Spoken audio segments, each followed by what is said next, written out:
Halo teman-teman, kembali dengan saya lagi Felix, dan tentunya masih membahas mengenai Donghua Shoulen. Puas rasanya dengan bagian yang kita bahas kemarin, yang mana di sepanjang cerita kita seperti dibawa menaiki roller coaster. Di awal kita disuguhkan happy-nya Reoni Tangsan, kemudian sedihnya tragedi yang menimpa Sekte Cahaya Kibau, happy lagi saat Tangsan bertemu kembali dengan Xiaowu, dan nyesek lagi dong karena pertemuan mereka yang sayangnya begitu singkat dan harus berakhir dengan pengorbanan Xiaowu. Tetapi tenang karena Xiaowu ternyata tidak benar-benar mati. Di bagian kali ini kita akan melihat Xiaowu kembali hidup meskipun tidak benar-benar kembali seutuhnya. Dan sebelum mulai, saya tidak bosan mengingatkan bahwasannya konten ini akan mengandung full spoiler. Jadi bagi kalian yang belum dan ingin menyaksikan Donghuanya secara langsung, bisa close video ini. Nonton dulu versi aslinya, nah setelah nonton kalau masih ada plot cerita atau scene yang membingungkan, barulah video ini solusinya. Bagi yang masih nanya nontonnya di mana, sumpah gua tonjok lu. Di aplikasi WeTV ya, mau ke webnya langsung pun juga bisa. Untuk Shoulen gratis sampai episode 130. Dan kalau mau dapat full akses ke semua episodenya, bisa daftar member VIP. Berhubung masa berlangganan VIP saya juga udah habis, jadi sekalian nih saya kasih tutorialnya. Bagi yang belum download, langsung pergi ke Play Store, ketik WeTV, pilih tulisan install, tunggu sebentar, kalau udah dibuka, masuk ke menu saya di pojok kanan bawah, lalu pilih bergabung menjadi member VIP. Nah, itu kebetulan lagi ada diskon, jadi cuma 15.000 doang sebulan. Tapi mumpung ada diskon, sekalian saya mau ambil yang 3 bulan 45.000. Terus masuk pakai nomor HP kalian. Dan berhubung saya udah pernah daftar, jadi tinggal masukin passwordnya aja ya. Kemudian pilih beli sekarang. Metode pembayarannya juga ada banyak. Di sini saya pakai GoPay aja ya, dan pastikan saldo mencukupi. Tunggu sebentar, udah deh. Kita refresh, tutup aplikasinya, buka lagi. Nah, kita udah tergabung dalam member VIP. Saya coba buka Shoulen-nya. Nah, langsung bisa nikmati episode VIP-nya. Mantap. Baiklah, tanpa berlama-lama lagi, mari kita mulai. Tangsan yang sudah mendapatkan informasi bagaimana cara membangkitkan Xiaowu bergegas kembali ke Akademi Sri Lanka untuk menceritakan semuanya kepada Master Xiao. Di sisi lain, Hulena mendapatkan amukan dari Bibi Dong karena telah gagal dalam misi dan begitu bodohnya bisa dikelabui oleh Tangsan. Ia kemudian menghukum Hulena agar mengurung diri di belakang istana dan melarangnya keluar tanpa seizinnya.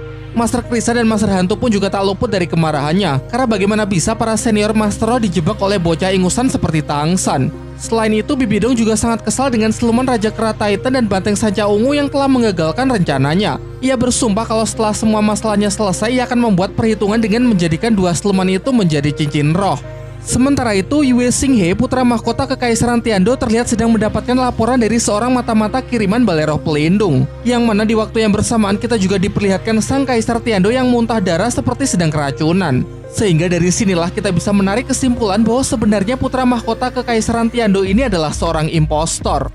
Di halaman istana terlihat para pasukan Kekaisaran Tiando yang sedang berlatih keras di bawah bimbingan dari Master Xiao sebagai persiapan menghadapi peperangan yang sudah di depan mata. Pelatihan ini dilakukan dengan bantuan Guru Zhao menggunakan skill pemberat gravitasi, tentu dengan harapan agar kekuatan fisik pasukan lekas meningkat. Di samping itu, Master Xiao juga memotivasi mereka agar tragedi yang menimpa Sekte Cahaya Kibau dan Sekte Naga Tiran Petir Biru tidak terulang kembali. Karena jika hari ini mereka tidak berlatih dengan keras, maka harga yang harus dibayar adalah kematian dan kemusnahan. Dari balik jendela, Guru Liu Erlong justru sangat mencemaskan kondisi Master Xiao. Selama beberapa hari ini terus memberikan latihan sampai-sampai istirahat dan pola makannya menjadi sangat tidak teratur. Hal ini mungkin sebagai pelampiasan emosinya karena Master Xiao telah gagal menyelamatkan sektenya sendiri dari kehancuran, yaitu Sekte Naga Tiran Petir Biru. Flander berpendapat hanya dengan cara ini Master Xiao bisa melupakan tragedinya tersebut. Flander kemudian menjelaskan kalau Kekaisaran Tiando kini sudah mulai membicarakan masalah ini dengan Kekaisaran Xingluo, yang mana dari pihak Kekaisaran Xingluo juga ada Dai Mubai dan Susu King. Scene beralih memperlihatkan Tangsan yang sudah tiba di kota Tiando bersama Xiaowu kecil yang ia gendong. Di perjalanan ia berpapasan dengan para prajurit Kekaisaran Tiando yang dengan seenaknya membuka jalan. Tangsan yang merasa sangat kesal menghadangnya dan memulai keributan. Ternyata para prajurit itu merupakan pengawal dari sang pangeran keempat Kekaisaran Tiando yang bernama Suebeng. Kalau kalian lupa, Suebeng ini adalah anak yang dihajar oleh Dai Mubai dulu saat Akademi Sri Lanka baru pertama kali datang ke kota Tiando. Di saat Suebeng hendak melawan Tangsan, dari dalam kereta turun kakek Dugu yang mencegahnya karena ia tahu kalau pangeran keempat sama sekali bukanlah tandingannya. Pada awalnya kakek Dugu juga tidak bisa mengenali bahwa sebenarnya Master Roh di hadapannya adalah Tangsan. Sampai Tangsan menunjukkan dua roh pelindungnya serta kantong ajaib yang dulu pernah kakek Dugu berikan. Barulah setelah kakek Dugu mengenalinya, ia pun kemudian mengajaknya mencari tempat untuk bisa bicara empat mata. Tang San menceritakan semuanya kepada kakek Dugu mengenai identitas ibunya, sekte Hao Tian, sampai pengorbanan dari Xiao Wu, yang mana penyebab dari semua masalah yang ia alami adalah balai roh pelindung. Ia bersumpah akan membalaskan dendamnya tersebut. Namun untuk saat ini ia merasa kalau kekuatannya masih belum cukup sehingga perlu berlatih lagi untuk bisa menghancurkan balai roh pelindung. Topik kemudian beralih membicarakan mengenai masalah internal keluarga Kekaisaran Tiando. Menurut kakek Dugu, putra mahkota Sui Xinghe adalah musuh dalam selimut. Meskipun itu hanyalah sebatas dugaannya saja. Ia kemudian menceritakan mengenai silsilah dari para pangeran. Pada awalnya terdapat 4 pangeran di Kekaisaran Tiando. Sui Xinghe adalah pangeran pertama, sementara Sui Beng adalah yang paling kecil. Dan sebenarnya di antara keempat pangeran yang paling menonjol bukanlah Sui Xinghe, melainkan pangeran kedua.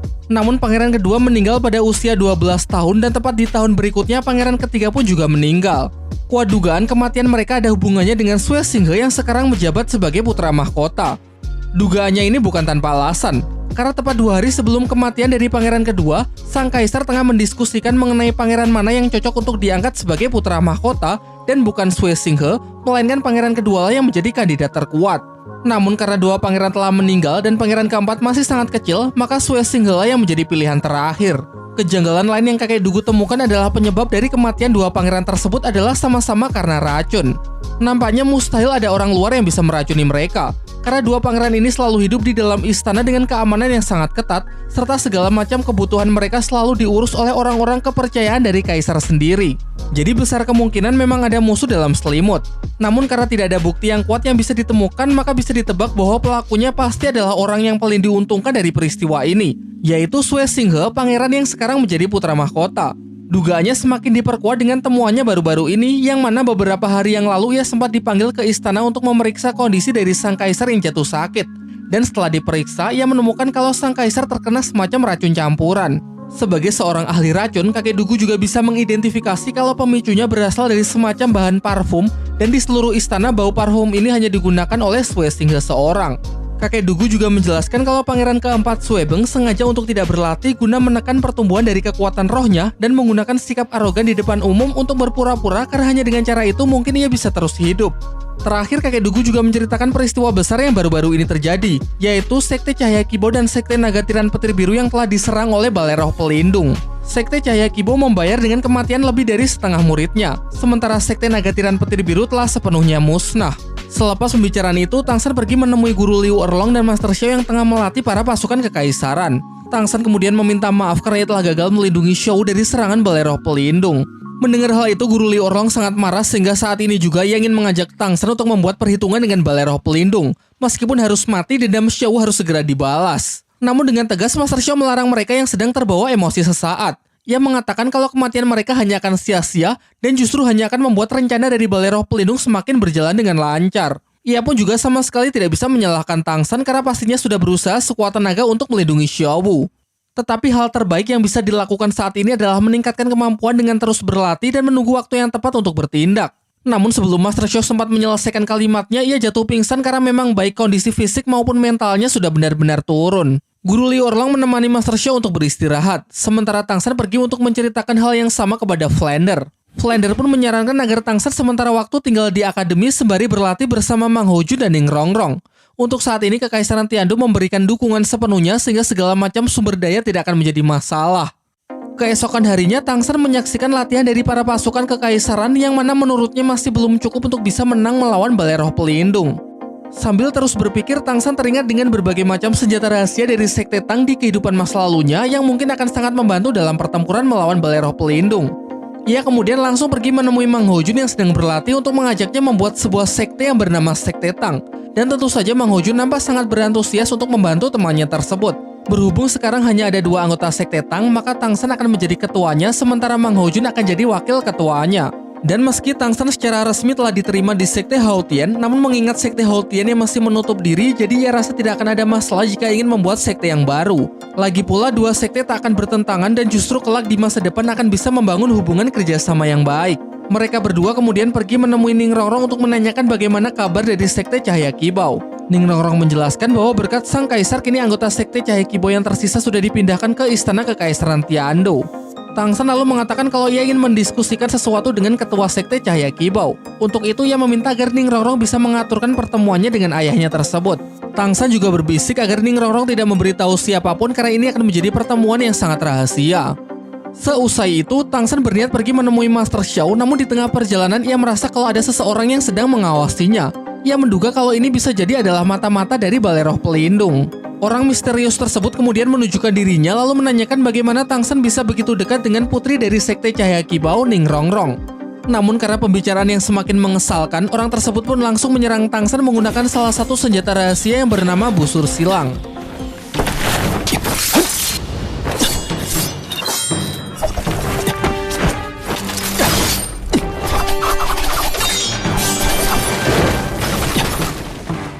Setelah keduanya saling beradu senjata rahasia yang terlihat cukup seimbang, Tang San langsung menggunakan skill dari rumput biru peraknya untuk menangkap orang misterius tersebut. Dan tentu saja seperti yang sudah bisa kita tebak bahwa orang tersebut adalah Oishike. Untuk bisa lolos dari lilitan Tang San, ia menggunakan skill roh keenamnya yaitu sosis cloning, yang mana sebelumnya ia telah menyimpan sedikit darah dari seorang master roh tipe penyerang sehingga kini ia bisa menggunakannya untuk menghancurkan rumput biru perak.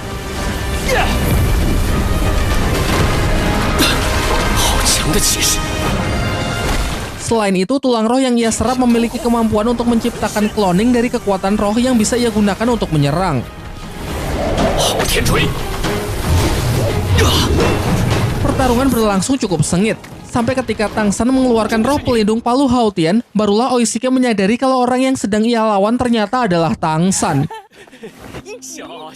Kemudian mereka mulai mencari tempat untuk bicara. Tang San mengajak Oishike untuk kembali ke Akademi Sri Lanka dan menemui Ning Rongrong. Namun Oishike mengatakan kalau ia masih belum punya cukup keberanian, bahkan sejak awal ia merasa kalau dirinya tidak layak untuk disandingkan dengan putri Sekte Cahaya Kibau. Tang San lalu menceritakan semua peristiwa yang telah ia alami selama ini, khususnya Xiao yang gagal ia selamatkan. Maka dari itu, ia mencoba menasihati Oishike agar lebih baik segera menemui Ning Rongrong, karena jika suatu hari Oishike benar-benar sudah kehilangan dirinya, maka menyesal pun juga sudah tidak ada gunanya. Ucapan itu akhirnya berhasil membangkitkan keberanian dari Oishike untuk segera pergi menemui Ning Rongrong. Di perjalanan menuju akademi, tiba-tiba Tang San jatuh pingsan sehingga harus segera dilarikan kembali ke asrama. Setelah siuman, Tang San melihat Oishike yang akhirnya juga sudah bertemu dengan Mang Hojun. Tak lama setelah itu, Master Xiao masuk untuk membawakan minuman dan mendiagnosis kalau Tang San pasti sudah terlalu kecapean. Tang San lalu mengungkapkan kalau kondisinya mungkin berkaitan dengan perubahan yang terjadi pada tulang roh kaki laba-labanya. Ya, tunjukkanlah tulang roh laba-labanya yang kini sudah mengalami perubahan dari segi bentuk maupun warna yang berubah menjadi merah metalik. Menurut Master Xiao, ini adalah kondisi yang sangat jarang terjadi. Ia menyebutnya sebagai teknik penyatuan tulang roh. Suatu kondisi di mana seluruh tulang roh yang dimiliki oleh seorang Master Roh bersatu dan menghasilkan bentuk serta kemampuan yang baru. Namun ia mendisklaimer kalau itu semua hanya sebatas teorinya saja karena ini adalah tingkat yang belum pernah dicapai oleh siapapun.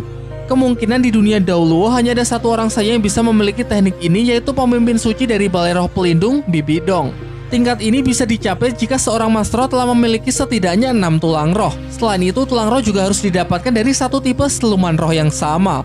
Tetapi bahkan setelah kedua syarat itu terpenuhi, peluang kemungkinan bisa terjadi penyatuan tulang roh tidak lebih dari 0,001%. Namun faktanya tidak satupun syarat yang sudah Tang San penuhi. Saat ini Tang San hanya memiliki 4 tulang roh dan keempatnya tidak berasal dari satu tipe siluman roh yang sama.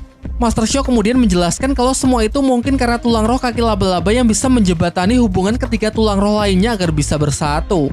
Topik kemudian beralih membicarakan mengenai rencana untuk menghadapi Balai Roh Pelindung yang mulai bergerak aktif dalam upayanya menguasai seluruh benua Daoluo. Tang San mengungkapkan bahwa ia cukup pesimis kalau hanya mengandalkan kekuatan tempur dari Kekaisaran Tiando, mengingat situasi internal keluarga Kekaisaran sendiri yang juga memiliki masalah sangat rumit. Master Xiao mengaku kalau akhir-akhir ini ia terlalu larut dalam kebencian sehingga tidak peka dengan permasalahan tersebut. Tang San kemudian menjelaskan mengenai dugaan kuat kakek Dugu yang mengarah pada putra mahkota sebagai sumber masalah internal keluarga Kekaisaran. Bahkan Ning Fengzi pun mungkin juga sudah ditipu olehnya. Ditambah lagi ini adalah masalah yang melibatkan suatu kekaisaran sehingga pasti ada kekuatan besar di belakang Sui Xinghe yang mana besar kemungkinan adalah Balai Roh Pelindung. Dengan adanya masalah yang begitu rumit dan semua penjelasan yang hanya sebatas spekulasi, maka dari itu Tang San tidak berharap banyak pada Kekaisaran Tiando dan akan lebih baik mengandalkan kekuatan sendiri untuk berkembang. Yang mana dalam hal ini Tang San berniat untuk mendirikan sebuah sekte. Master Xiao yang ingin membantu, Tang San sarankan agar lebih baik tetap tinggal di samping Kaisar karena saat ini Master Xiao sudah menjadi orang kepercayaannya. Singkat cerita, mereka semua pergi menemui Ning Rongrong dan ketua sekte Cahaya Kibau. Pertemuan ini sekaligus menjadi pertemuan pertama bagi Oishike dengan Ning Rongrong setelah 5 tahun berpisah.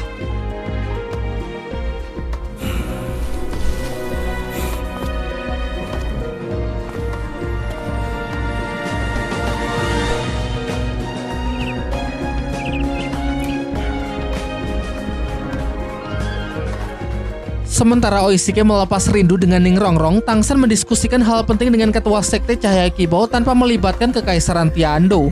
Untuk berjaga-jaga, ia menggunakan medan rumput biru perak untuk mengisolasi mereka semua agar tidak ada orang luar yang mendengar pembicaraan. Tang San kemudian menjelaskan mengenai niatnya untuk mendirikan sebuah sekte yang bernama Sekte Tang demi melawan Balai Roh Pelindung. Dan singkatnya, Ning Fengzi sepakat dengan ide tersebut lalu menyatakan bahwa ia akan selalu memberikan dukungannya kepada Tang San.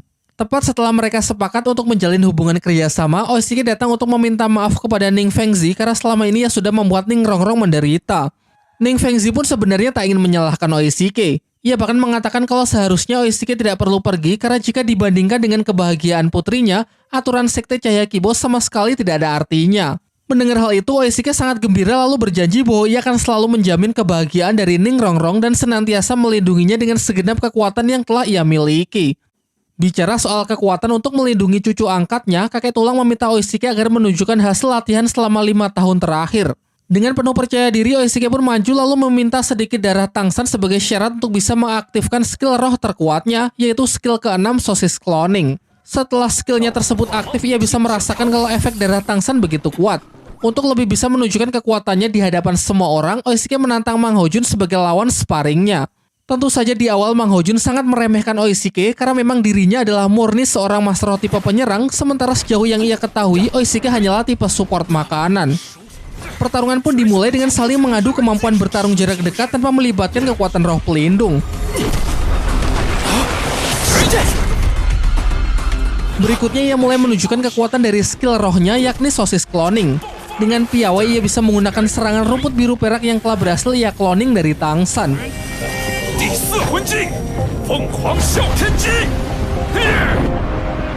Dan dari sinilah Mang Hojun mulai memperlihatkan keseriusannya untuk melawan Oishike yang padahal tadi sempat ia remehkan.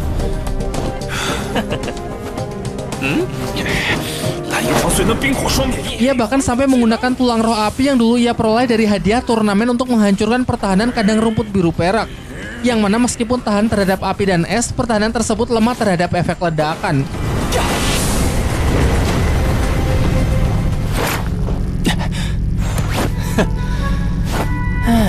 Namun meskipun teknik ledakan Phoenix sangatlah kuat, jangkauan serangannya terlalu sempit sehingga celah inilah yang dapat Oishike manfaatkan dengan sangat baik.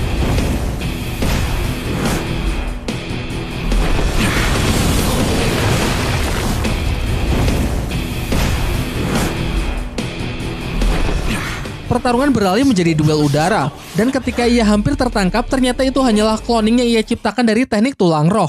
Sedangkan dirinya yang asli berada di sisi yang aman dan bersiap untuk merilis skill kelima Tang San, yaitu tombak kaisar biru perak.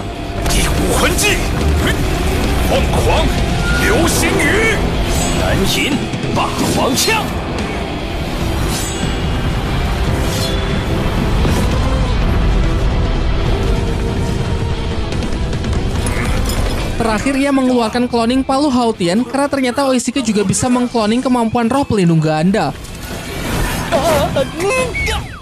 Namun untuk bisa menggunakan Palu Hautian tentu saja tidak semudah kelihatannya, mengingat Tang San saja butuh waktu 2 tahun latihan di air terjun hanya demi meningkatkan kekuatan fisiknya. Meski begitu, pertarungan ini sudah lebih dari cukup untuk membuktikan kemampuan dari Oishike sebagai tipe support yang juga sekaligus bisa menjadi tipe penyerang. Setelah melihat kehebatan dari Oishike, Ning Fengzi bersedia merestui hubungan Oishike dengan putrinya asalkan Oishike mau bergabung dengan sektenya. Namun perlu diingat, jika sudah memutuskan untuk masuk ke sekte Cahaya Kibau, artinya Oishike tidak boleh bergabung ke dalam sekte Tang yang akan segera didirikan oleh Tang San.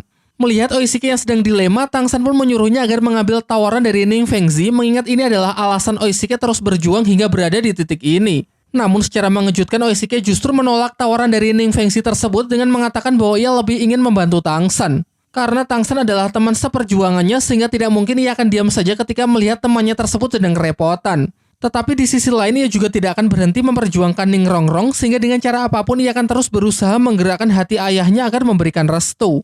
Ning Fengzi pun tersenyum lega mendengar jawaban itu karena sebenarnya jawaban Oishike inilah yang memang ingin ia dengar. Tang San pun juga merasa senang karena dengan ini sekte Tang telah mendapatkan banyak bantuan sehingga tujuannya akan lebih cepat tercapai. Keesokan harinya Tang San pergi ke rumah Tai Long yang mana merupakan markas dari sekte Tai dan untuk seterusnya kita akan menyebutnya sebagai sekte kekuatan. Kalau kalian lupa, kakek Tai Long ini bernama Titan. Pernah diceritakan bahwa di masa lalu ia dan Sekte Kekuatan banyak berhutang budi kepada Tang Hao, sehingga kini ia sangat menghormati Tang San sebagai putranya. Singkat cerita, setelah memperkenalkan diri dan menceritakan semua masalah yang sedang ia hadapi, khususnya terkait Balai Roh Pelindung, Tang San pun mulai menjelaskan tujuan ia datang kemari, yaitu ingin mendiskusikan mengenai dirinya yang ingin membangun sebuah sekte yang bernama Sekte Tang dan meminta supaya Sekte Kekuatan mau beraliansi dengan sekte buatannya tersebut. Menanggapi hal itu, Titan menanyakan apakah Sekte Tang nantinya akan berada di bawah Sekte Hao Tian. Karena jika benar begitu, ia tidak akan bisa menerima tawaran Tang San untuk bergabung ke Sekte Tang. Kemudian diceritakanlah mengenai hubungannya di masa lalu dengan Sekte Hao Tian. Dahulu terdapat 4 sekte yang berada di bawah pimpinan dari Sekte Hao Tian, yaitu Sekte Kekuatan, Sekte Pertahanan, Sekte Kelincahan, dan Sekte Penghancuran. Namun setelah Sekte Hao Tian menghilang dari dunia Daoluo, keempat sekte ini berpisah dan mulai hidup sendiri-sendiri. Sebagai pengikut setia dari Sekte Hao Tian, tentunya waktu itu mereka juga tak luput dari sasaran Balai Roh Pelindung. Sehingga dengan alasan inilah ketiga sekte tersebut menyimpan dendam kepada Sekte Hao Tian karena merasa sudah ditelantarkan begitu saja. Secara kebetulan 3 hari lagi terdapat sebuah acara pertemuan dari keempat sekte tersebut yang memang sudah mereka sepakati untuk diadakan pertemuan setiap 2 tahun sekali guna menjaga hubungan mereka tetap harmonis. Setelah mendengar penjelasan itu, Tang San pun mempunyai keinginan untuk juga merekrut mereka menjadi bagian dari Sekte Tang. Ia lalu meminta agar dirinya diizinkan ikut dalam pertemuan tersebut karena ia ingin bicara dengan ketiga ketua sekte lainnya. Meskipun nampaknya hal itu tidak akan mudah mengingat Tang San juga memiliki hubungan dengan Sekte Hao Tian. Tang San menunjukkan salah satu senjata rahasia miliknya, yaitu busur silang yang rencananya akan ia produksi secara massal untuk mendukung kekuatan tempur dari Sekte Tang serta akan ia distribusikan juga kepada para sekte aliansi. Maka dari itu ia meminta kepada Titan agar mencarikannya para pandai besi terbaik yang dapat dipercaya sebagai tenaga kerja. Titan kemudian mengungkapkan kalau sebenarnya sekte kekuatan miliknya sangat ahli dalam urusan tersebut. Bahkan ia mengklaim bahwa kemampuan penempaan besinya adalah yang terbaik di dunia. Ia kemudian menjelaskan kalau keempat sekte memang memiliki keahlian masing-masing. Sekte Kekuatan ahli dalam penempaan, Sekte Pertahanan ahli dalam membuat konstruksi bangunan, Sekte Kelincahan sangat ahli dalam melakukan pengintaian, dan Sekte Penghancuran sangat ahli dalam membuat berbagai macam obat. Di malam harinya, Titan membongkar busur silang milik Tang San untuk melihat berbagai komponennya. Ia pun mengungkapkan kekagumannya mengenai senjata tersebut yang memiliki desain begitu cantik. Tang San lalu menjelaskan bahwa sebenarnya ia berniat untuk membuat satu jenis senjata rahasia lagi. Sebuah senjata yang dapat dengan mudah menembus pertahanan dari seorang mastro yang memiliki level di atas 70. Senjata rahasia ini ia sebut bulu ekor merak, yang mana memiliki beberapa jenis serangan dalam sekali tembak, seperti memotong, menembus, meledak, meracuni, dan lain-lain. Namun untuk membuat senjata rahasia bulu ekor merak diperlukan beberapa bahan yang sangat sulit untuk didapatkan, seperti besi corak hitam yang kekuatannya mampu menghancurkan berbagai macam senjata logam. Titan kemudian mengatakan kalau besi corak hitam mungkin bisa Tang San dapatkan di kota Gengsin yang mendapatkan julukan sebagai kota logam. Sementara itu, sebuah surat kiriman dari Balai Roh Pelindung sudah tiba terlebih dahulu di markas Sekte Pertahanan.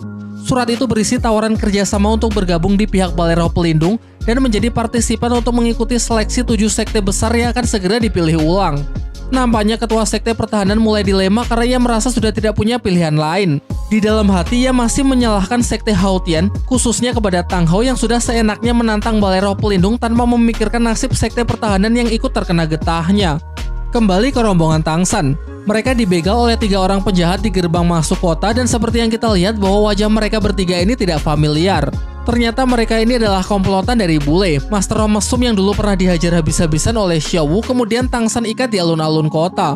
Kini ia bersama 2 rekannya, mereka menggunakan kekuatan roh pelindung sebagai alat untuk memeras orang-orang kaya yang ingin melintasi perbatasan. Namun setelah mengetahui bahwa orang-orang ini adalah anak yang dulu pernah mempermalukannya, emosi Bule pun sontak meledak dengan motivasi ingin membalas dendam.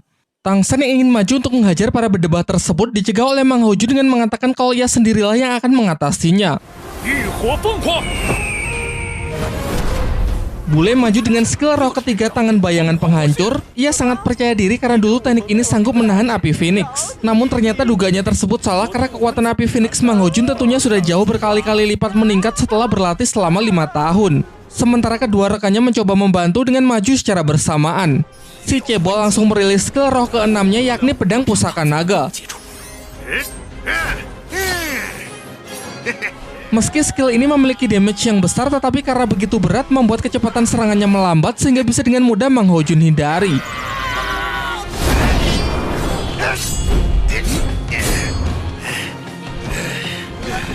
个笨蛋，慢一点啊！ Bule yang sudah bangkit kembali maju menyerang menggunakan skill roh kelimanya yang memiliki kemampuan penguncian target. Sebenarnya teknik ini cukup efektif untuk mengatasi kecepatan dari Mang Haojun. Namun karena penggunanya masih amatiran, Bule justru menjebak rekan-rekannya sendiri di dalam asap hitam. Meskipun Mang Haojun juga terperangkap, tetapi hal itu sama sekali tidak mengganggu pandangannya karena matanya sanggup melihat objek melalui suhu panas yang dipancarkan oleh tubuh. Kesempatan ini lalu ia manfaatkan untuk mengecoh rekan-rekan Bule untuk saling bertengkar, sementara ia bisa keluar dengan mudah.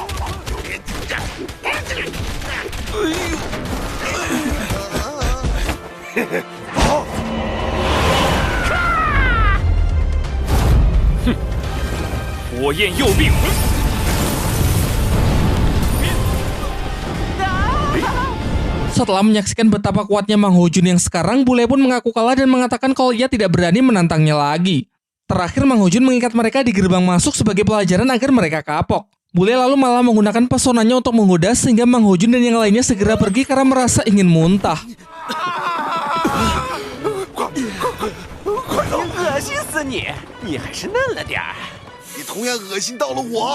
Singkat cerita, mereka telah sampai di sekte pertahanan. Di pintu masuk, ketua sekte yang bernama Niu Gao sudah menyambut kedatangan mereka. Diperlihatkan juga kalau ia sangat akrab dengan Titan. Niu Gao lalu mempersilahkan mereka semua untuk masuk ke dalam sekte. Ia mengamati kalau Tai Long nampak sangat menghormati pemuda berbaju biru sehingga ia bertanya sebenarnya siapa pemuda ini. Pada awalnya Titan ragu untuk memberitahunya karena Niu Gao masih menyimpan dendam kepada sekte Hao Tian sehingga dikhawatirkan Tang San juga akan ia benci. Dan benar saja, setelah Tang San memperkenalkan diri bahwa ia merupakan putra dari Tang Hou, emosi Niu Gao pun seketika meledak. Ia lantas memerintahkan Tang San untuk segera meninggalkan sekte pertahanan dan melarangnya untuk ikut serta dalam pertemuan 4 sekte. Namun tentu Tang San tidak lantas menyerah begitu saja. Ia meminta maaf atas nama ayahnya beserta sekte Hao Tian kepada ketua sekte pertahanan yang sudah merasa ditelantarkan. Ia sadar kalau permohonan maafnya ini tidak ada artinya. Tetapi ia meyakinkan kalau tujuan kedatangannya kali ini adalah untuk mencari cara agar bisa menebus semua kesalahan dari ayahnya di masa lalu. Sayangnya Niu Gao yang sudah terlampau emosi menyatakan kalau ia tidak menginginkan penebusan apapun. Ia masih saja hanyut dalam kebenciannya dan tetap menyalahkan sekte Hao Tian yang seenaknya menantang Balai Roh Pelindung, kemudian menutup sekte tanpa memikirkan nasib keempat sekte pengikutnya.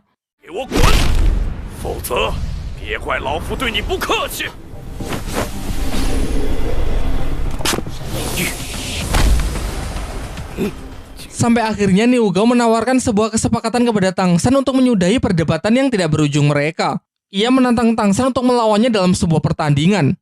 Jika Tang San bisa bertahan selama 5 menit, maka ia akan mengizinkannya untuk tetap tinggal, serta dendam di antara mereka akan ia anggap impas.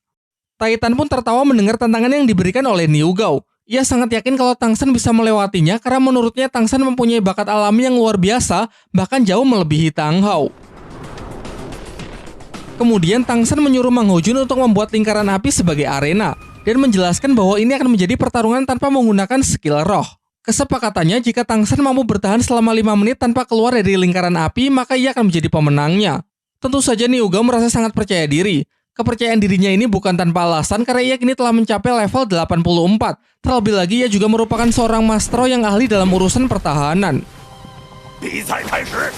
Pertarungan di antara mereka pun dimulai. Tang San dipersilakan agar menyerang terlebih dahulu, tetapi konyol rasanya jika bisa mengalahkan master spesialis pertahanan hanya dengan mengandalkan kekuatan fisik.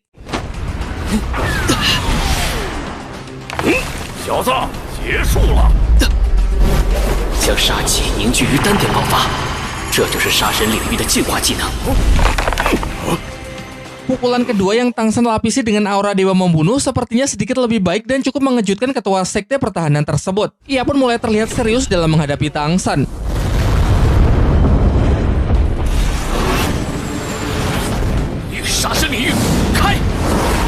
Berniat ingin segera mengakhiri pertarungan, Tang San mencoba untuk mengubah teknik serangannya. Ia memusatkan aura medan rumput biru perak lalu memandatkannya hingga membentuk wujud dari palu angin.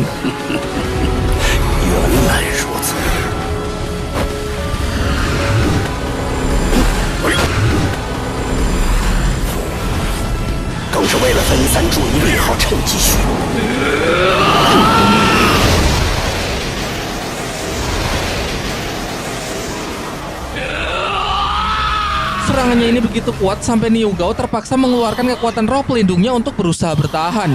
Namun upayanya tersebut sia-sia dan pada akhirnya ia tetap terlempar keluar arena. Dengan ini Tang San pun dinyatakan sebagai pemenangnya. Dan sesuai janji, Niu Gao akan melupakan dendamnya kepada Tang San. Kemudian Titan mulai membicarakan mengenai Tang San yang membentuk sekte baru bernama Sekte Tang untuk mengalahkan Balai Roh Pelindung. Ia sudah lebih dulu bergabung dan kini ia menawarkan Niu Gao agar juga bergabung menjadi aliansinya. Tetapi Niu Gao nampak masih ragu untuk menyepakatinya karena ia masih memiliki trauma yang mendalam terhadap Sekte Hao Tian. Di waktu yang bersamaan, ketua Sekte Perisai Gajah yang bernama Hu Yansen sudah berada di luar berniat untuk menemui Niu Gao. Kalau kalian lupa, Sekte Perisai Gajah ini dulu pernah menjadi lawan tim Sri Lanka di babak penyisihan turnamen. Juga pernah saya bahas kalau sekte ini termasuk ke dalam 7 sekte besar dan sekarang memihak kepada Balai Roh Pelindung. Terakhir diperlihatkan ia juga ikut dalam penyerangan ke Sekte Cahaya Kibau. Sudah jelas bahwa tujuan ia datang ke Sekte Pertahanan adalah untuk memberikan tawaran kepada Niu Gao agar ikut bergabung di pihaknya. Dan karena di sini kebetulan juga ada ketua Sekte Kekuatan, ia pun juga tertarik untuk sekalian mengajaknya bergabung. Hu Yansen kemudian menjelaskan bahwa 3 sekte besar kini sudah tidak ada sehingga Balai Roh Pelindung ingin mengadakan pemilihan ulang 7 sekte besar dan Sekte Perisai Gajah berambisi untuk mendapatkan posisi di 3 besar. Oleh karena itu ia ingin Sekte Pertahanan mendukungnya. Dan jika Niu Gao bersedia, ia berjanji akan memberikan Niu Gao posisi wakil ketua Sekte Perisai Gajah. Namun Niu Gao dengan tegas menolak tawaran tersebut. Ia mengingatkan kembali mengenai dendamnya terhadap Balai Roh Pelindung yang telah membuat Sekte Pertahanan menderita selama bertahun-tahun sehingga kini ia tidak akan sudi jika harus menjadi budaknya. Hu Yansen yang sangat marah karena merasa niat baiknya tidak dihargai, mengancam Niu Gao bahwa nasib Sekte Pertahanan pasti akan berakhir sama seperti nasib Sekte Cahaya Kibau dan Sekte Naga Tiran Petir Biru.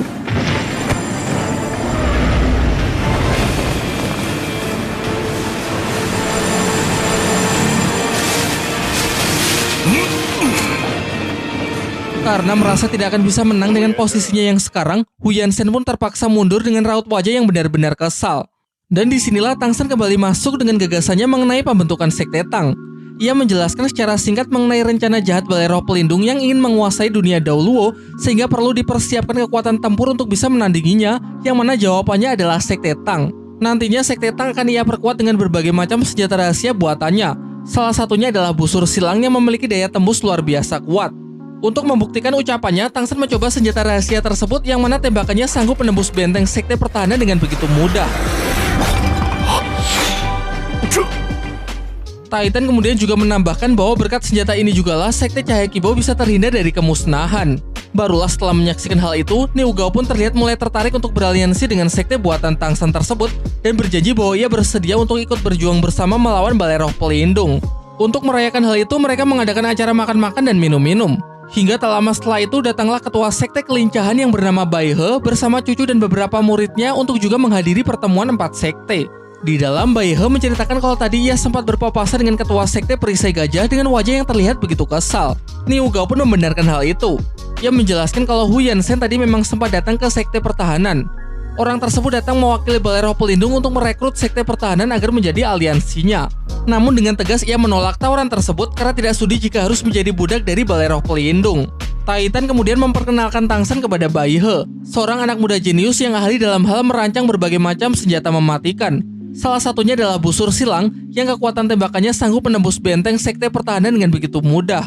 Ia menambahkan kalau senjata ini tentu akan sangat cocok dengan Sekte Kelincahan yang memang memiliki kelemahan di segi penyerangan. Namun ketika Bai He ingin membelinya dari Tang San, ia dibuat sangat kesal karena menurutnya harga yang dipasang terlalu mahal, yaitu satu buahnya saja seharga 120 koin emas. Tang San beralasan kalau harga itu memang sudah sesuai dengan biaya produksinya. Tetapi karena melihat Bai He yang sangat menyukai senjatanya tersebut, ia pun berbaik hati untuk memberikan satu buah sebagai hadiah pertemuan. Bai He mengatakan kalau ia tidak bisa menerima hadiah secara cuma-cuma. Jadi dibuatlah kesepakatan melalui sebuah pertandingan yang mana Bai Chen Xiang akan bertanding melawan Tang San di bidang kelincahan. Tang San menjelaskan jika Bai Chen Xiang bisa menyentuh tubuhnya sebelum satu dupa habis terbakar, maka ia bersedia memberikan senjata rahasianya tersebut secara gratis. Namun kalau Bai Chen Xiang gagal, maka ia akan mengambil 100 koin emas milik Bai He sebagai harga yang harus dibayar untuk senjata tersebut. Keduanya pun sudah siap untuk bertanding. Di sini Bai He cukup penasaran karena Tang San memperkenalkan dirinya sebagai ketua dari Sekte Tang, sebuah sekte yang sama sekali belum pernah ia dengar. Titan kemudian menjelaskan bahwa Sekte Tang adalah sekte yang baru-baru ini dibuat oleh Tang San sendiri guna sebagai persiapannya untuk melawan Balai Roh Pelindung. Ia menambahkan kalau Sekte Kekuatan dan Sekte Pertahanan sudah memutuskan untuk bergabung. Oleh karena itu, ia mendesak Bai He sebagai ketua Sekte Kelincahan untuk juga bergabung dengan Sekte Tang.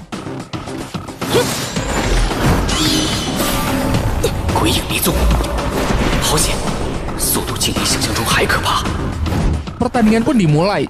Bai Qianxiang dengan cepat bergerak mendekati Tang San untuk menyentuhnya. Tetapi tentu saja hal itu tidak akan mudah mengingat Tang San menguasai teknik mata iblis ungu yang mana sanggup mengikuti pergerakan secepat apapun.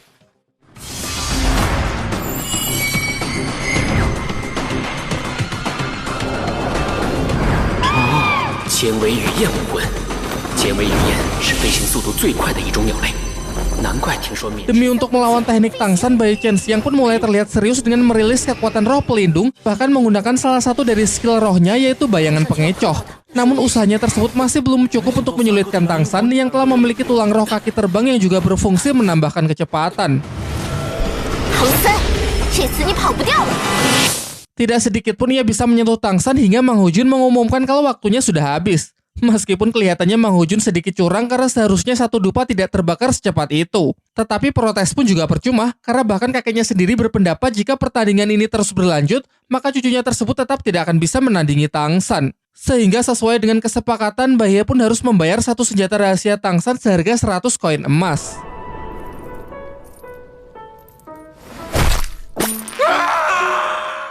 Setelah mendapatkan pujian dari Bai He, Tang San kemudian juga tertarik untuk bertanding melawannya dalam hal kecepatan.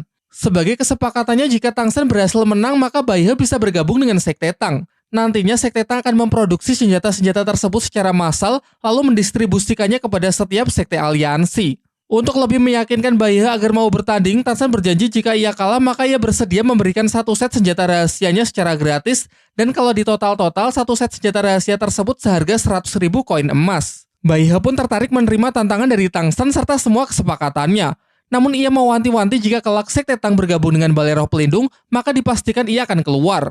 Menjawab hal itu, Tang San berani menjamin 100% kalau Sekte Tang miliknya tidak akan pernah berhubungan dengan Balai Roh Pelindung. Satu-satunya pertemuan yang pasti akan terjadi adalah di medan perang. Karena merasa ruangan yang terlalu sempit, arena berpindah ke halaman depan. Aturannya masih sama, yaitu Bai He harus bisa menyentuh Tang San sebelum satu dupa habis terbakar.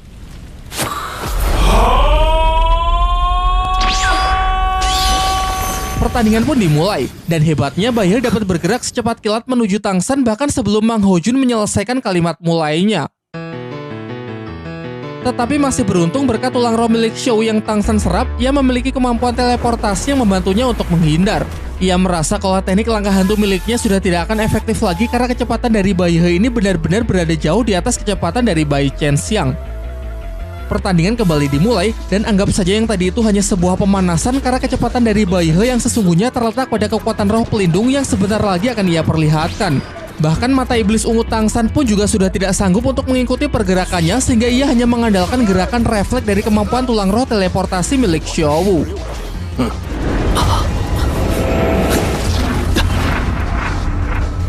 Merasa geram dengan Tang San yang masih dapat mengelak, akhirnya Bai He pun mengeluarkan skill ketujuhnya yaitu wujud roh pelindung. Semua yang menonton yakin kalau Bai He sudah merilis skill rohnya, maka tidak akan ada harapan lagi bagi Tang San. Bai He pun kemudian menyuruh Tang San untuk menggunakan senjata rahasianya sekalian untuk mengetes seberapa efektif jika digunakan dalam sebuah pertarungan, khususnya ketika menghadapi lawan yang memiliki kecepatan tinggi.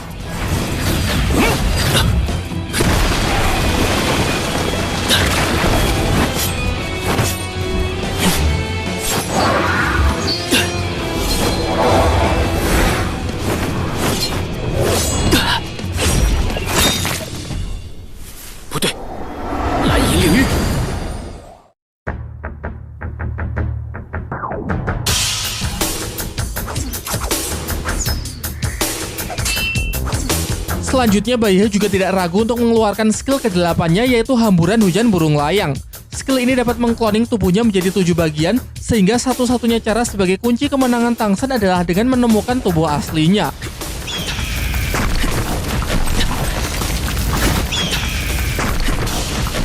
Seiring berjalannya waktu, Tang San mulai bisa membaca pola serangan dari Bai He, kemudian merilis senjata rahasianya untuk mengincar tubuh yang asli. Namun sayangnya ia salah memperhitungkan sehingga arah serangannya tersebut justru nyaris mengenai Bai Qianxiang.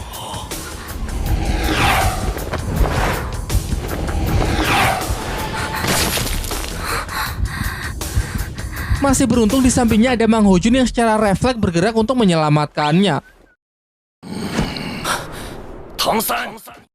Tentunya pertandingan masih berlanjut, yang mana Tang San sempat lengah hampir tertangkap. Untung saja jiwa Xiao di dalam dirinya seakan memiliki refleks tersendiri dan bisa merilis skill roh ke-6 tanpa perintah dari pikiran Tang San. Kemampuan dari skill ini bernama kehampaan, yang mana setelah skill diaktifkan, efeknya dalam beberapa detik tubuh fisik Tang San sama sekali tidak akan dapat disentuh. Namun dikarenakan ini merupakan pertandingan adu kecepatan, Tang San pun mengaku kalah dari Bai He karena menurutnya apa yang barusan ia lakukan bukan lagi termasuk ke dalam pertandingan kecepatan. Di sisi lain, Bai He juga menganggap kalau dirinya lah yang harusnya kalah karena sampai menggunakan skill ke-8-nya. Kemudian mereka kembali membahas mengenai Sekte Tang. Tetapi nampaknya Bai He masih memiliki keraguan untuk bergabung, hal ini karena ia merasa tidak enak dengan ketua sekte penghancuran yang selama ini banyak membantunya. Sedangkan di antara keempat sekte, ketua sekte penghancuran adalah orang yang paling dendam kepada sekte Hao Tian, sehingga pastinya akan sangat sulit untuk dibujuk bergabung ke dalam sekte Tang. Tang San lalu meyakinkan bahwa nanti ia akan mencoba bicara dengan ketua sekte penghancuran supaya keempat sekte bisa bersatu kembali. Di tengah malam, semua orang tertidur pula seusai lelah berpesta. Mang Hojun yang tersadar lalu meninggalkan meja makan untuk keluar mencari udara segar. Bai Chen Xiang yang mengetahuinya menyusul Mang Hojun untuk mengajaknya bicara. Ia mengungkapkan rasa terima kasihnya kepada Mang Hojun karena sebelumnya ia telah diselamatkan dari serangan nyasar Tang San. Ia juga meminta maaf karena kemarin ia sempat bersikap kasar. Sampai ia menceritakan mengenai keadaan sektenya yang tengah mengalami krisis sumber daya. Karena hal itu, kakeknya bahkan rela menyampingkan harga dirinya demi memohon bantuan kepada sekte lain. Namun meski begitu, sekte kelincahan tetap teguh memegang prinsipnya untuk selalu menolak bantuan yang diberikan oleh Balai Roh Pelindung. Bai Chen Xiang juga mengungkapkan impiannya bahwa kelak ia pasti akan membawa sekte kelincahan mencapai kejayaannya. Mendengar ucapan itu, Mang Hojun jadi teringat dengan teman-temannya di Akademi Sri Lanka, yang mana mereka semua memiliki impian yang ingin dicapai. Dan Mang Hojun merasa kalau hanya dirinya lah yang tidak memiliki impian apapun. Akan tetapi jika nanti ia sudah bertemu dengan orang yang ia sayangi, pasti ia juga akan berjuang mempertaruhkan segalanya.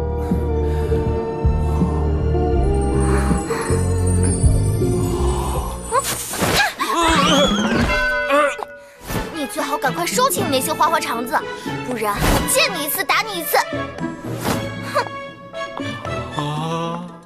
Keesokan paginya, Tang San yang sedang berkultivasi dihampiri oleh Bai He. Ia kemudian menceritakan kalau sebenarnya nenek Tang San adalah kakak kandungnya, sehingga kini bisa dikatakan bahwa ia adalah kakek dari Tang San. Ia juga mengungkapkan kalau keempat sekte pengikut sebenarnya tidak pernah benar-benar menyalahkan Tang Hao karena pasti Tang Hao memiliki alasan tersendiri untuk berjuang mati-matian melawan Balai Roh Pelindung. Sehingga dengan demikian, ketua penghancuran yang bernama Yang Wudi tentu harusnya bisa memaklumi Tang San.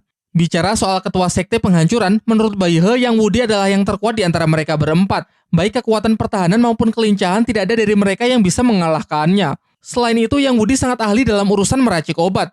Untuk itu, Bai He memberi Tang San tanaman bunga langka miliknya yang mungkin nanti bisa Tang San gunakan untuk membujuk ketua sekte penghancuran tersebut. Tanaman langka ini bernama ginseng kristal darah naga berusia 5.000 tahun. Ketika melihat tanaman tersebut, Xiao sepertinya tertarik untuk memakannya. Namun Tang San melarangnya karena khasiat dari tanaman ini terlalu kuat. Xiao! Seketika itu juga cincin merah Tang San tiba-tiba aktif dengan sendirinya, lalu energi yang dipancarkan sempat membentuk wujud fisik dari tubuh manusia Xiao, lalu berubah ke wujud kelinci lagi untuk menyerap keseluruhan khasiat dari tanaman tersebut. Di ruang utama terlihat ketua sekte penghancuran, Yang Wudi sudah hadir. Tang San berpikir satu-satunya cara yang bisa ia gunakan untuk membujuk Yang Wudi adalah dengan kekuatan karena tanaman langka pemberian dari Bai He sekarang sudah tidak ada. Suasana seketika berubah menjadi sangat menegangkan setelah Tang San memasuki ruangan karena Yang Wudi tidak menghendaki kalau ada orang luar di pertemuan mereka. Singkatnya, setelah mendapatkan bujukan dari Titan dan Niu Gao, ia pun mulai bisa kembali tenang dan membiarkan Tang San untuk ikut bergabung. Yang Wudi lalu menjelaskan bahwa kekesalannya hari ini sebenarnya disebabkan oleh ketua sekte perisai gajah, Hu Yansen, yang menemuinya untuk mengajak bergabung ke pihak Balai Roh Pelindung. Jelas saja ia menolak taruhan tersebut sehingga Hu Yansen mengancam kalau sekte perisai gajah bersama Balai Roh Pelindung pasti akan memusnahkan sektenya. Maka dari itu, kini Yang Wudi mengusulkan agar membangun sebuah sekte aliansi dengan menyatukan kembali kekuatan dari keempat sekte untuk melawan Balai Roh Pelindung. Tentunya ini sungguh kebetulan, karena ternyata Yang Wudi juga sepemikiran sehingga mereka tidak perlu susah-susah untuk memulai pembicaraan. Titan lalu menjelaskan bahwa ia bersama yang lain memang sudah mendiskusikan hal tersebut dan diputuskanlah untuk membentuk sekte Tang yang akan bermarkas di Kekaisaran Tiando. Ia juga memperkenalkan kalau pemuda yang bernama Tang San inilah yang akan menjadi ketua sektenya. Situasi kembali memanas lantaran Yang Wudi tidak sepakat jika anak muda ini menjadi ketua sekte. Terlebih lagi saat Titan memperkenalkan kalau Tang San ini adalah putra dari Tang Hao, Yang Wudi pun langsung ingin meninggalkan acara pertemuan. Ternyata dendamnya kepada sekte Haotian masih sangat berapi-api. Ia bahkan mengatakan jika Tang San tidak pergi dari hadapannya, maka ia tidak akan sungkan untuk membunuhnya. Tetapi Tang San justru menanggapi ancaman tersebut sebagai sebuah tantangan. Hingga pada akhirnya keduanya pun sepakat untuk bertarung.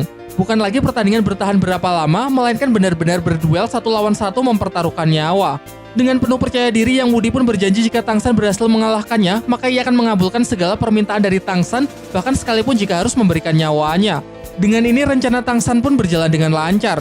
Tetapi sekarang yang menjadi PR-nya adalah bagaimana Tang San bisa mengalahkan Yang Wudi, mengingat baik dari level maupun pengalaman bertarung jelas Tang San kalah telak. Yang Wudi adalah Master Roh level 82 dengan kekuatan roh pelindung tombak pemecah jiwa. Di sini ia cukup terkejut ketika melihat cincin roh 100.000 tahun milik Tang San, membuatnya berpikir pantas saja bocah ini begitu percaya diri.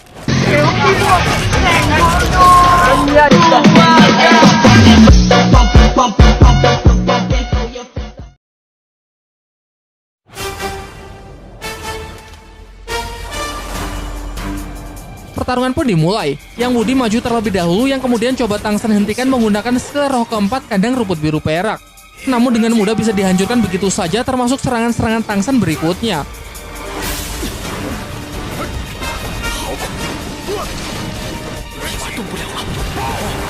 Kombinasi beberapa serangan dari senjata rahasia juga sempat Tang San coba, baik secara langsung maupun dengan mencari titik buta, tetapi tetap saja semua dapat dilibas begitu mudah.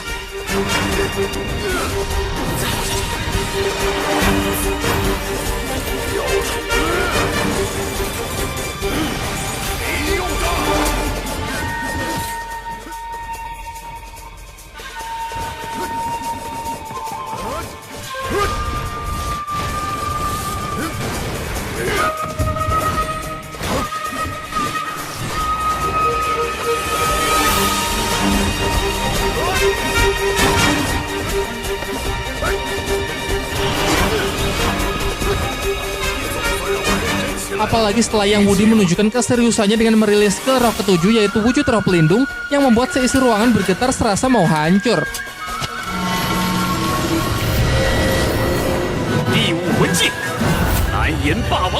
Hanya dalam sekejap serangan tunggal terkuat milik Tang San, tombak kaisar biru perak pun bisa hancur berkeping-keping. Membuatnya mulai berpikir apa memang sungguh tidak ada kesempatan baginya untuk bisa menang.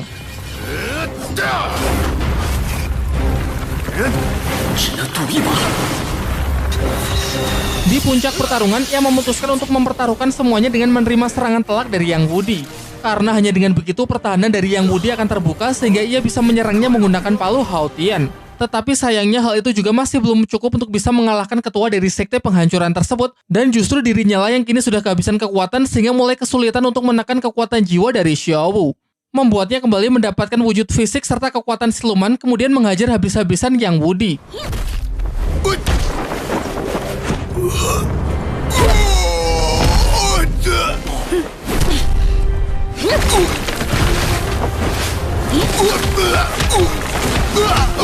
Untung saja Tang San bisa menghentikan serangan terakhir Xiao Wu sebelum Yang Wudi terluka lebih parah. Sementara itu luka-luka di tubuh Tang San bisa pulih dengan cepat berkat tulang roh di kaki kanannya. Tulang roh dari ibunya tersebut selain memiliki skill terbang juga memiliki skill regenerasi super ala-ala Wolverine di film X-Men. Nasib Yang Wudi yang terkena amukan dari Xiao Wu akhirnya siuman pada malam harinya. Namun ia justru mencemaskan kondisi Tang San karena tadi sempat tertusuk tombak penghancur jiwa miliknya. Titan kemudian mengatakan tidak perlu cemas karena luka-luka Tang San bisa sembuh dengan sendirinya berkat kemampuan tulang roh. Bai He mengungkapkan kalau pertarungan tadi siang tidak hanya mengalahkan Yang Wudi, namun juga menghancurkan sikap keras kepalanya. Dengan ini maka keempat sekte atribut tunggal akan bersatu kembali yang bertumpu pada harapan besar dari sekte Tang. Sementara itu Tang San kembali bermimpi tentang Xiao Wu, dan ketika ia bangun ia sudah melihat Xiao Wu yang berada di sampingnya dengan wujud fisik manusia normal.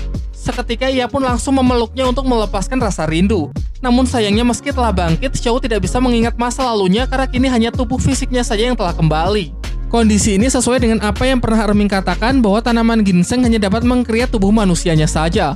Sedangkan untuk bisa membangkitkan Xiao Wu seutuhnya dibutuhkan 3 benda langka yang mana masing-masing dari fungsinya adalah membentuk tubuh fisik, membentuk jiwa, dan menyatukan keduanya. Ia lalu mengajak Xiao Wu untuk ikut dengannya menghadiri rapat dari keempat ketua sekte. Tetapi Xiao nampak ketakutan dan hanya bisa merasa nyaman jika berada di dekat Tang San. Tang San lalu memperkenalkan Xiao sebagai kekasihnya. Hanya saja kondisinya sekarang sedang tidak baik-baik saja karena demi menyelamatkan dirinya, Xiao telah kehilangan jiwanya. Mengingat tanaman ginseng pemberian Bai He sudah dimakan Xiao, Tang San pun mengeluarkan tanaman lain yang dulu ia ambil dari tempatnya kakek Dugu sebagai hadiah kepada Yang Wudi. Salah satu tanaman koleksinya ini bernama bunga jahitan sutra, dan di luar dugaan ternyata Yang Wudi justru sangat menyukainya. Yang Wudi ini memang begitu tergila-gila pada hobinya, yaitu meramu berbagai macam obat-obatan, dan tanaman bunga jahitan sutra ini sudah sangat lama ia idam-idamkan sebagai pelengkap dari bahan ramuan obatnya. Dengan demikian sudah tidak ada yang perlu dirundingkan lagi. Keempat sekte pun sepakat untuk menjadi bagian dari sekte Tang, dan mereka akan berangkat besok ke kota Tiando karena markas sekte Tang akan berada di tempat sekte kekuatan.